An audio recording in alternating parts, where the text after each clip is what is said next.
Mesdames et messieurs, Thomas Guénolé est un peu le Sandrine Rousseau masculin. Il enchaîne des trucs complètement lunaires. La dernière fois, c'était hey, il y a juste 5% des Français qui s'en font agresser et voler, c'est pas beaucoup. Ça fait quelques millions, mais c'est pas beaucoup. Donc pourquoi c'est un problème?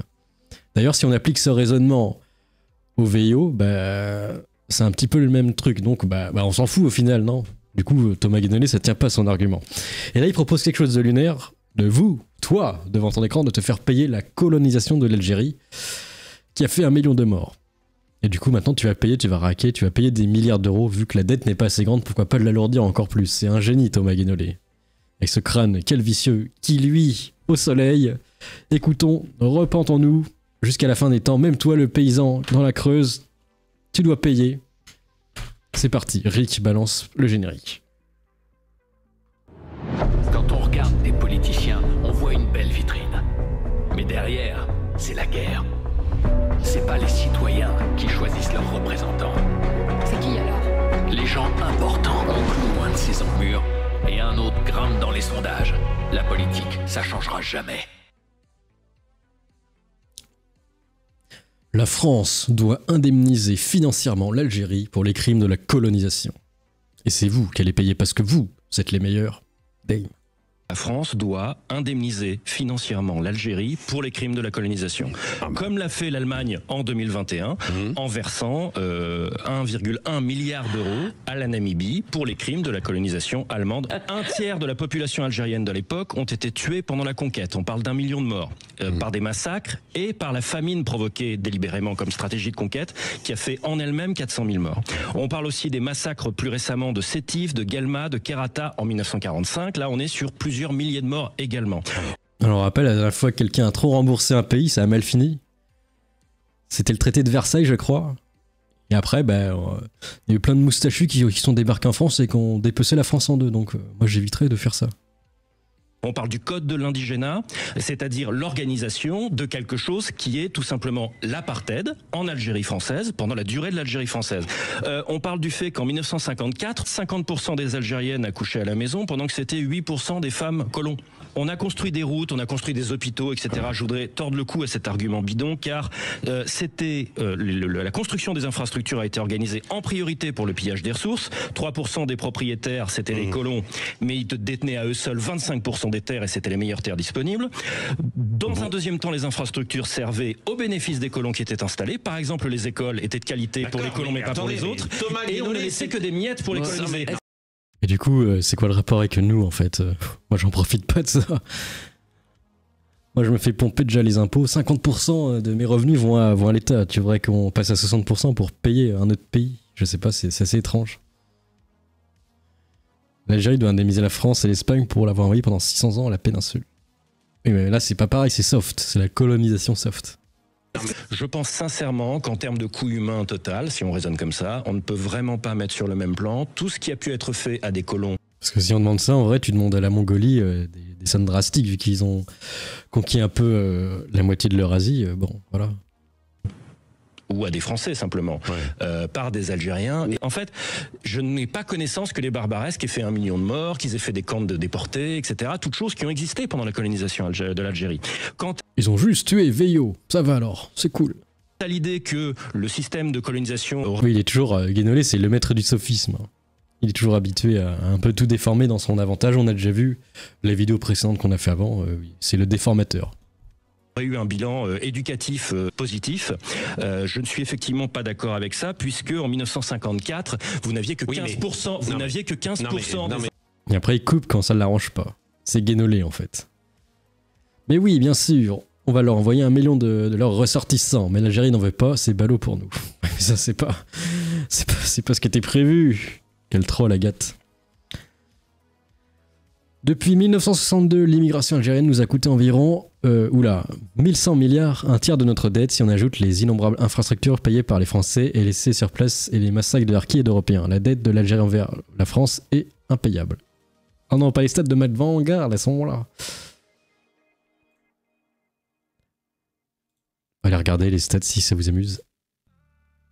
Hop. Et du coup, les Vikings vont aussi s'excuser. Je pense qu'ils aimeraient pas. C'est déjà remboursé avec les 400 ans de razzia, plus de 3 millions d'hommes castrés pour voir leurs sœurs et leurs mères se faire veiller ou dans des galères, des villes ravagées, rasées. C'est ce qu'on fait depuis 50 ans avec la CAF, les loyers modérés et l'aide au développement. Point. Un irréductible athée, qu'est-ce qu'il fait là? Non mais ce que vous dites, c'est de vous ou vous l'avez entendu par quelqu'un? Mais c'est Guignolé, il y en a qui l'appellent le Guignolo, le bobo engagé, oui. Ils vont que ces bobos se fassent vasectomiser et surtout qu'ils ne se reproduisent pas. Imagine, il a déjà des enfants. Et ils sont là, des mini-guignolés. Pour plus de futur. Du coup, en parlant d'Algérie, on peut rebondir sur cette news où un franco-algérien prévient la France face à l'Algérie. Nous sommes des soldats dormants. Ce message, il est pour le président algérien, Monsieur Abdelmajid Tebboune. Que Dieu lui accorde la bénédiction tout le long de sa vie. Monsieur le Président, je suis franco-algérien. Mais plus algérien. Et je suis de la diaspora algérienne en France. Vous inquiétez pas, on est prêt. Le premier qui touche à l'Algérie, qui essaye de la faire tomber, qui essaye de créer un printemps arabe, qui essaye de faire quoi que ce soit à notre pays, on est les soldats de l'extérieur. On est les soldats dormants. On n'est pas les Sayanim israéliens, nous. Nous, dans le cœur, dès notre naissance, on est patriotes algériens. Ça veut dire que celui qui touche à notre pays... Bah, du coup, Macron et son assimilation, c'est-à-dire que c'est un mensonge. Je pensais que ça marchait, l'assimilation. Macron, tu nous as menti. Il touche à son âme. On laissera jamais le pays tomber. On défendra toujours les Algériens. Un Algérien pour tous et tous pour un Algérien. Alors, monsieur Tebboune, vous inquiétez pas. Continuez à rendre le pays souverain. Continuez à faire ce que vous faites. On est derrière vous, on vous lâche pas. Et la diaspora algérienne en France, elle est au courant de tout. On sait ce qu'on fait. On sait comment on fait. Et vous inquiétez pas. Personne ne touchera l'Algérie. Comme dirait Rougeron, c'est un soldat politique. Hein? Alors il y en a qui disent que Bassem valide. Tu penses que Bassem il pense comme ça? À tous les détracteurs qui essayent de la faire tomber, vous avez peut-être fait tomber d'autres pays, mais l'Algérie, c'est un os très amer. Vous n'arriverez pas à nous manger comme ça. C'est impossible. On se laissera pas faire. Et si demain, il faut tous... si demain, il faut tous... C'est vrai qu'il y a eu une petite rébellion pour le El Morgen, mais malheureusement, il a quand même été bloqué. Ce fleuron de la gastronomie algérienne a été bloqué parce que ça respecte pas les normes européennes. Et je sais pas si ça a avancé d'ailleurs, le El Morgen, ou pas. C'était une défaite stratégique majeure. Au début, c'était une victoire culturelle. Après, c'est devenu vite une défaite stratégique quand il y a eu la pénurie de El Morgen. Devenir des martyrs pour l'Algérie. Je préfère même pas parler. Le message, il est passé. C'était bizarre comme phrase. J'espère que Ce pays, c'est le nôtre. tu es pas un T-word. On a eu le message de le protéger. Alors à toutes les personnes qui essayent de parler mal de nous, ou de nous pointer du doigt, ou de nous stigmatiser, ou de faire des amalgames.